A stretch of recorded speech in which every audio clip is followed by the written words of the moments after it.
Dr. Bryson here with a video about the Unit 6 application assignment. Um, when I watched the video a while back, it was interesting to me, especially as someone who was the head of mental health services in a women's prison.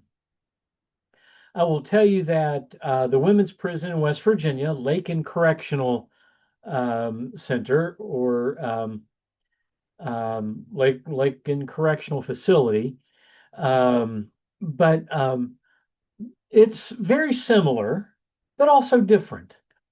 One of the things that we tried to do was understand that that kind of dynamic was going to happen in the women's prison and try to temper it so there's not so much of the control in a violent way. So I used to tell people that Lakin, um, LCC, as we sometimes referred to it, was probably the most safe prison in the United States.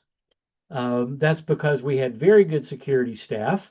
Our associate warden of security was fond of saying, if the inmates aren't safe from each other, we're not safe from the inmates, um, which was a way of trying to motivate even those officers who didn't have the same compassion that the rest of us did.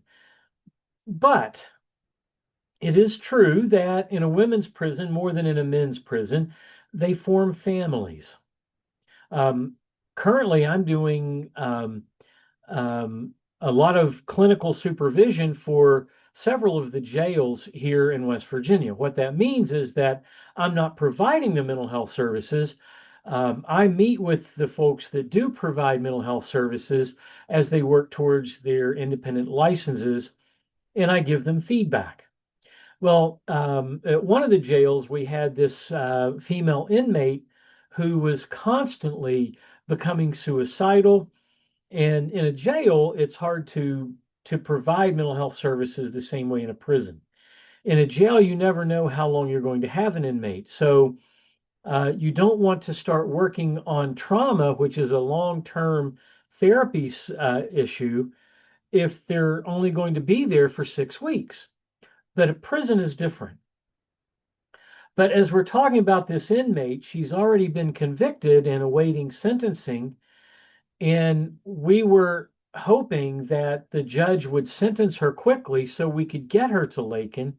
And we actually were noticing that there would be some of the older long-term inmates there that would take her under their wing and would actually be a positive influence on her.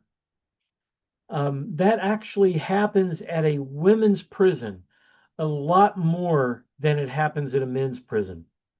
So I thought that was an interesting video, and I wanted to kind of give you my take on it as well as someone who's worked in that setting. I'll likely have one more video just to round out the semester, and we will see you all later.